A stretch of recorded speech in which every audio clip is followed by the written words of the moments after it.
Exactamente, en una semana más comienza a implementarse la ley de las 40 horas laborales, esta disminución de 45 a 40 que va a realizarse en un periodo de tiempo que permitirá, entre otras cosas, ir adaptándose, conociendo mejor cuáles son las alternativas que ofrece, cómo se adaptan, cómo se generan las conversaciones con los empleadores, y entre las reacciones que ha tenido la implementación gradual de esta ley en el sector privado, hay una de las más críticas, luego que la Dirección del Trabajo ordenara no subdividir la reducción laboral en varios días. Vamos a clarificar todas las dudas y conversamos aquí a esta hora en CNN Chile con Pablo Centeno, director del Trabajo. Director, bienvenido, gracias por acompañarnos. Muchas gracias, gracias por la invitación y bueno, encantado de poder venir a conversar sobre estos temas. Bueno, todavía no comienza a implementarse y surgió una polémica luego de un dictamen precisamente de la Dirección del Trabajo que impide que la hora laboral por semana que se comenzará a restar a partir del próximo viernes sea subdividida. ¿Por qué se hace ese dictamen cuando en la ley lo que se dice es que esa hora puede administrarse de acuerdo al trabajador y al empleador, a la conversación que mantengan y un acuerdo mutuo? Por lo tanto, hay empleadores que dividieron estos 60 minutos en 12 minutos por día en una semana de 5. Sí.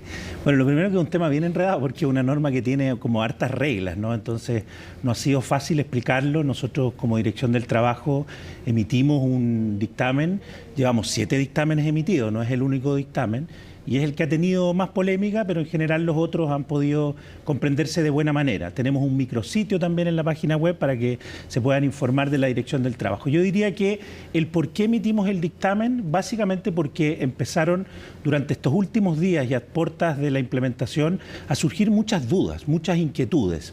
Y si bien la Dirección del Trabajo, por regla general, incluso emite dictámenes una vez que las normas están en vigencia, hay que recordar que esta ley entra en vigencia el 26 de abril, fuimos desde antes emitiendo algunos dictámenes. Entonces, evidentemente se empezó a generar una problemática, muchas dudas, muchas inquietudes, y comenzamos hace algunos días atrás, ya yo diría un par de semanas, a analizar esta temática. Y eso nos llevó a la conclusión, esta es una institución técnica, el Departamento Jurídico hizo, ¿cierto?, el análisis de la norma, artículo 3º transitorio, y se llegó a esta doctrina, ¿cierto?, a este criterio que fue fijado institucionalmente como se debe hacer frente a la interpretación de una norma. Ahora, de acuerdo a quienes están en contra, que es un grupo bastante importante, sobre todo empresarios, que señalan que esto no respeta la gradualidad, que era el espíritu de la norma, y la posibilidad de llegar a un acuerdo entre los trabajadores y los empleadores, y que incluso se pudiera judicializar, porque la ley dice una cosa y el decreto, o sea, el dictamen dice otra. Lo que pasa es que ahí hay que aclarar dos cosas que yo creo que es bueno no confundir. Uno es el acuerdo y lo otro es la protección mínima que establece la ley.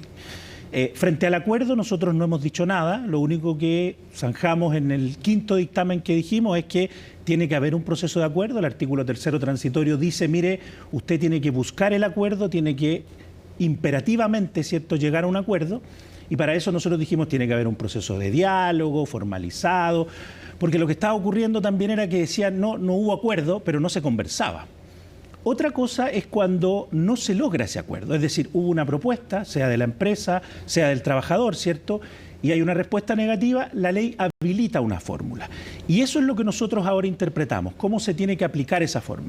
Primero, no estamos vulnerando la gradualidad, porque efectivamente la reducción es de 1 hora, y así lo dice el artículo 1º transitorio, es decir, el 26 de abril a lo menos se rebaja 1 hora y luego en 2 años más 2 y luego 2, y esa gradualidad sigue estando absolutamente vigente, digamos, porque nosotros no podemos alterar eso.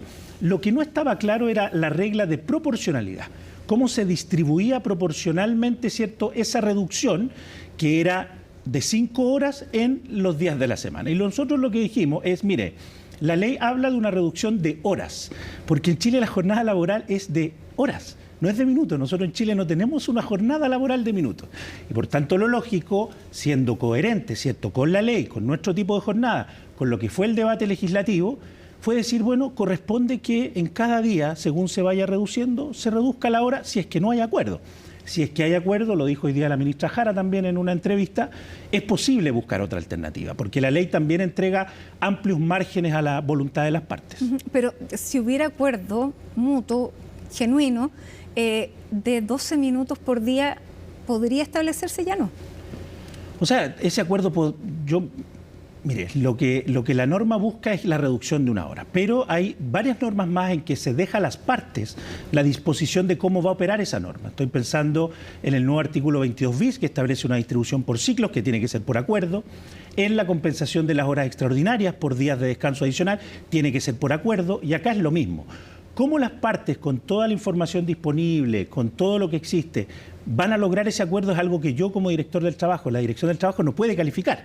Le corresponde, ¿cierto?, si es que hay una denuncia. Y que era lo que habían entendido muchos antes, por eso que llama la atención este dictamen.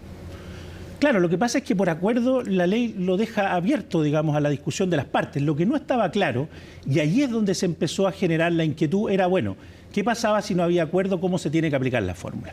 Y nosotros decidimos, y yo lo instruí así hace algunos días atrás, digamos, que emitiéramos este dictamen. Ya, cuando no hay acuerdo, pero cuando hay acuerdo.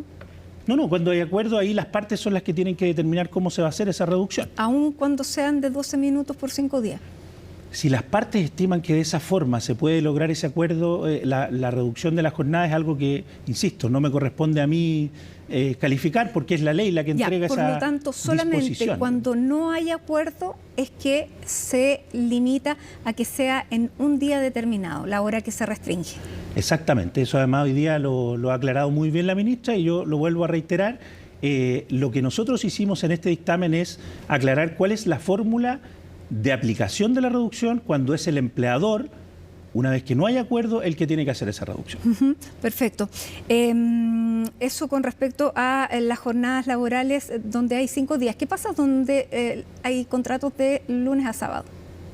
Bueno, en ese caso nosotros dijimos, mire, la proporcionalidad tiene que dividirse en función del tiempo que duran las 5 horas, digamos, y por tanto 5 horas son 300 minutos, eso se divide por 6, nos da 50 minutos cada día, y por tanto se aplica 50 en un día, y la diferencia tendrá que aplicarse en otro día. Pero ahí llegamos a los minutos.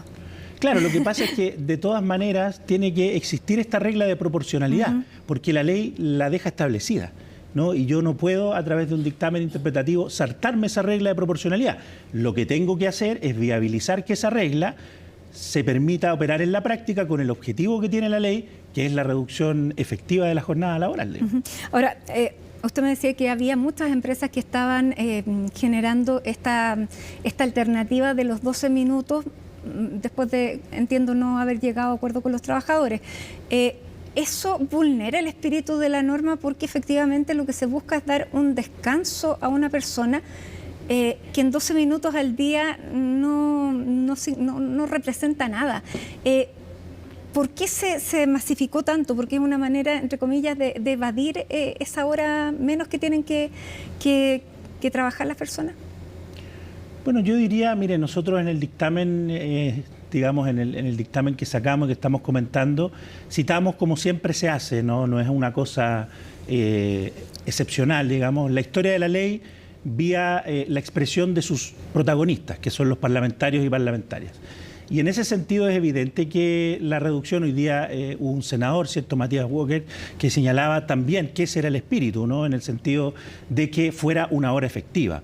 Evidentemente, cuando también se entrega a la voluntad de las partes ciertas situaciones, puede ser que eso ocurra de otra forma. Y en ese sentido, la ley, insisto, no solamente en este punto, sino que en otros puntos también, y las normas en general del Código del Trabajo dan esa disposición de que las partes sean quienes lo pacten. Por cierto, si es que ese acuerdo no de alguna manera se da, la ley es la que resuelve, y nosotros ahí resolvimos ese mecanismo. Ahora, hay múltiples críticas por parte, como yo le decía, sobre todo del empresariado. Primero, que no hay certeza jurídica con esta ley, porque plantean que si van a seguir saliendo dictámenes, ¿qué es lo que se puede esperar de la implementación?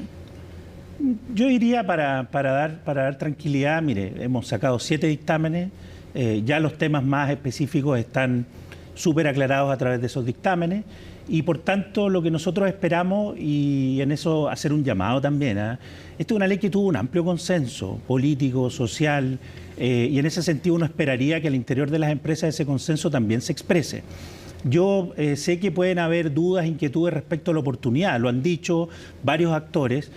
Esto no es excepcional en la dirección del trabajo, incluso es más. Déjeme recordarle que la famosa posibilidad de negociar de los grupos negociadores, que ya no existen, fue un dilema y a veces se decía una cosa, luego se dijo otra, y muchas veces incluso algunos dictámenes han salido con mucha posterioridad a la entrada en vigencia de las normas. Pero sí, evidentemente, lo que nosotros vamos a procurar es que efectivamente esta ley se cumpla en el espíritu que finalmente tuvo ese acuerdo, y para eso estimamos que era prudente en este minuto emitir ese dictamen tan importante que además tiene en su espíritu, insisto, la finalidad de buscar una reducción efectiva de la jornada de trabajo, porque yo voy a poner el ejemplo, acá en Santiago imagínense 12 minutos al día, si esa reducción para los trabajadores y trabajadoras tiene algún sentido. Solo en llegar al metro, solo en llegar a la micro, lo que me demoro, ¿cierto?, en tomar el metro, en las pausas que hace entre uno y otro tren, voy a perder esos 12 minutos. Y eso, en el debate legislativo, en la lógica de la conciliación de la vida laboral con la vida personal, es evidente que no fue como se pensó de esa manera.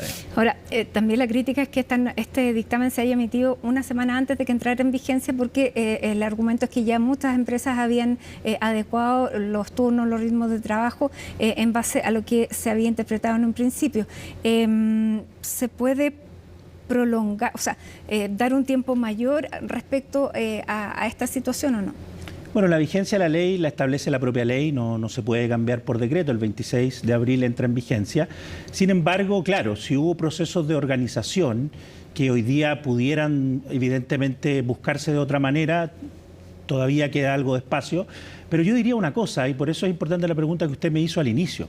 Si en esos procesos de organización se logró el acuerdo efectivo, ¿no?, y por tanto me imagino yo que en esos procesos las empresas hicieron bien las cosas, nadie va a cuestionar esos acuerdos y esos procesos de organización. El problema era que habían cuestionamientos en donde no se estaban haciendo bien las cosas. Y por eso la Dirección del Trabajo, que es una institución centenaria, tiene que preocuparse de lo que está pasando en la realidad, de las empresas, con los trabajadores y trabajadoras, no necesariamente por las teorías abstractas, jurídicas, de quienes pueden plantear una. Nosotros tenemos que ver lo que está pasando en la práctica y ver cómo estamos resolviendo eso, porque además el derecho al trabajo se apega al principio de primacía de la realidad y es lo que nosotros tenemos que hacer. Ahora, director, también hay críticas respecto a las horas extras. ¿Cuál es el tope de horas extras semanales que permite la ley? Sí, yo diría que hay más que críticas, hay dudas, porque efectivamente la ley de 40 horas no hace una modificación del régimen de horas extraordinarias y por tanto se pueden seguir trabajando por regla general, ¿cierto?, las 2 horas adicionales al día con un tope máximo diario de 10 horas en total de la jornada.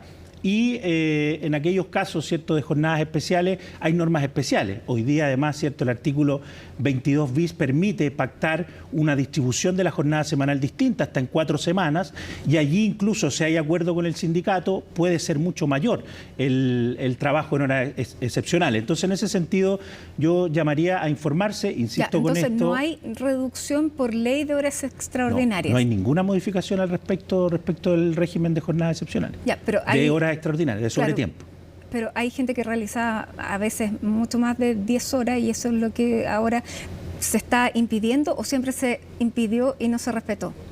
Lo que pasa es que hay muchas situaciones que ocurren en la casuística que o están fuera de norma y se han hecho, digamos, dentro de esa lógica. No quiere decir que eso esté bien, pero la ley establece un límite, establece un recargo del pago de esa hora y ese límite y ese recargo no fue modificado. Ya, porque la preocupación era, hay mucha gente que dice, yo mejoro mi sueldo con las horas extraordinarias y si ahora se van a reducir o va a haber un tope, mi sueldo se va a ver afectado y no puede reclamar porque no es parte de su sueldo bruto, sino que es un extra.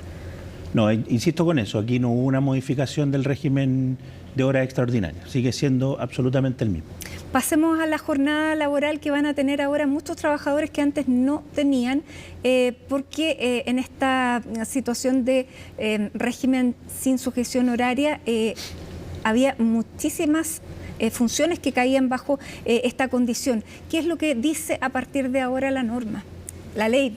Bueno, aquí esto es bien interesante porque así como la ley tuvo un espíritu de reducción de la jornada laboral, también tiene una lógica de otorgar mayor certeza a la jornada, ¿no? Y por tanto, que aquellos trabajadores y trabajadoras no solamente vean reducida su jornada, sino que también sepan cuál es su jornada. No es fácil decirle a un trabajador, mire, usted tiene que estar permanentemente a disposición, yo le voy a avisar cuando trabaja, y eso no permite una planificación ni de la vida laboral ni de la vida personal. Y en esa lógica, para que operen además muchas instituciones de esta ley, se modificó el artículo 22, inciso segundo, se reducen las hipótesis de 6 a 2, donde quedan incluidos los gerentes, aquellos que tienen facultades de dirección y administración. Había 6 tipos de trabajo que admitían una condición como esta. Una exclusión de jornada laboral. Ya, y ahora son 2. ¿Y cuáles son? Y en esos 2 son los gerentes, directores, ¿cierto? Aquellos que tienen facultades de administración y representación del empleador. Pueden contratar, pueden abrir empresas, pueden cerrar, no sé, o sea, facultades de verdad, que sus decisiones obliguen al empleador. Cosa que está resuelta, porque esto es doctrina anterior, esa causal queda al igual que antes.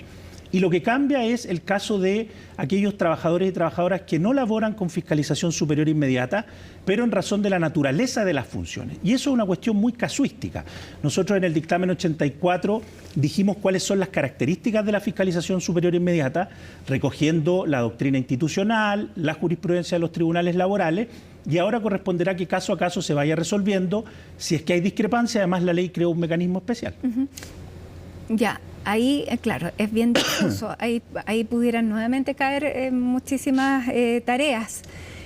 Por lo tanto, ¿qué condiciones debe reunir un trabajo que no necesite una supervisión directa? Bueno, nosotros dijimos ahí en el dictamen cuáles son las fiscalizaciones superiores inmediatas, cuáles son los elementos. Primero, es una tarea que no está en permanente supervigilancia. O sea, es una tarea que más bien se realiza por procesos de productos que no son controlados permanentemente. Segundo, que ese control no se lleve a cabo ni de manera humana ni de manera tecnológica. Hay que reconocer también que hoy día muchas veces ese control es más bien realizado por algoritmos, ¿no? Ya hay empresas en donde son las propias máquinas las que controlan esa tarea. Y en ese sentido también dijimos que esto es una cuestión eminentemente casuística, que hay que resolverla en el caso a caso, porque la ley, por pretensiones de generalidad que tiene, ¿no? Es una ley general, etcétera, no estableció un listado, nunca lo ha hecho, y en este sentido, evidentemente, el desafío nuestro fue tratar de explicar con mayor claridad en el dictamen y, por otro lado, poner a disposición toda la información y, en caso que sea necesario, resolver según el procedimiento que establece la ley. Ya, el tema de las horas de colación, ¿se mantienen, están dentro de las 8 horas o tienen que ser 9 porque hay 1 hora de colación? Mira, ahí yo lo dije también, lo he dicho en varios lados. La ley no modifica el régimen de colación, ¿ya? Y por tanto la forma en que esté pactada hoy día la colación unilateralmente no puede ser modificada. Eso sería un cambio unilateral en las condiciones de trabajo, sería una infracción laboral. Y por tanto buscar un mecanismo para adaptar por la vía de la colación la jornada podría ser una infracción, insisto, que podría ser sancionada. Ocurre que en algunos casos esa jornada está imputada a la jornada de trabajo, es decir, la colación es parte de la jornada, ¿no? Ya sea porque se ha hecho así en la práctica, ya sea porque está en los contratos individuales, ya sea porque un sindicato lo pactó en su contrato colectivo. Y para hacer esa modificación, insisto, la ley da una solución y dice, porque es una regla general, digamos, tiene que hacerse con acuerdo, porque de lo contrario la situación tiene que mantenerse como está, digamos. Y en ese sentido hacer un llamado de que si se están produciendo situaciones como esa, que se hagan las denuncias correspondientes, porque se trata de derechos adquiridos que no pueden ser modificados unilateralmente. Ya, y tampoco sumar esos 12 minutos a la hora de colación. No se puede sumar 12 minutos a la hora de colación. Ahora, ¿qué pasa en el caso de las trabajadoras de casa particular? Las que trabajan diario y las que trabajan puertas adentro, ¿cómo se llama? ¿Hay modificaciones respecto a la jornada laboral en ese caso? Bueno, en el caso de las trabajadoras de casa particular, tuvimos una reunión con todas sus dirigentes el domingo pasado. Nos pidieron aclarar algunas dudas también, cumplir nuestro rol. Emitimos el dictamen el día de hoy. Y ahí hay 2 cambios. Uno, en el caso de las trabajadoras, voy a usar la expresión más conocida, digamos, puertas afuera, que se reduce la jornada a 40 horas, pero con la gradualidad que se establece en la ley, digamos. O sea, primero 44, luego 42, hasta llegar a las 40. En segundo lugar, en el caso de las trabajadoras, puertas adentro, lo que se hace es entregarles 2 días adicionales de descanso en el mes calendario, que pueden ser acumulados en un periodo de 3 meses, es decir, sumar hasta máximo 6 días en 3 meses. Y ahí lo que nosotros hemos dicho en el dictamen el día de hoy es que eso, bueno, tiene que solicitarse al empleador y va a comenzar a regir, como la ley habla de mes calendario, desde el mes de mayo, evidentemente, porque el 26 de abril no alcanzan los días para hacer un mes calendario completo. Ya, aunque la jornada de la persona fuera de 8 horas, de todas maneras, por ser una condición de trabajo puertas adentro, se tienen que dar estos 2 días hábiles.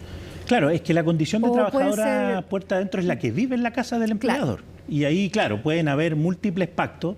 Lo que la ley dice, mire, la trabajadora que vive dentro de la casa de su empleador tiene un mínimo de descanso de 12 horas, de las cuales 9 tienen que ser continuas, es decir, para descansar totalmente. Pueden haber situaciones en donde sea más el descanso que tengan, pero lo que la ley les asigna además hoy día es este derecho de las 2 horas adicionales. Las dos días. 2 días adicionales. 2 días y 2 días laborales, digamos, 2 días hábiles. Son 2 días que van a tener que evidentemente ser consensuados, son 2 días por mes calendario y evidentemente se entienden trabajados para todos los efectos legales, es decir, son remunerados, son imponibles, etcétera. Muy bien.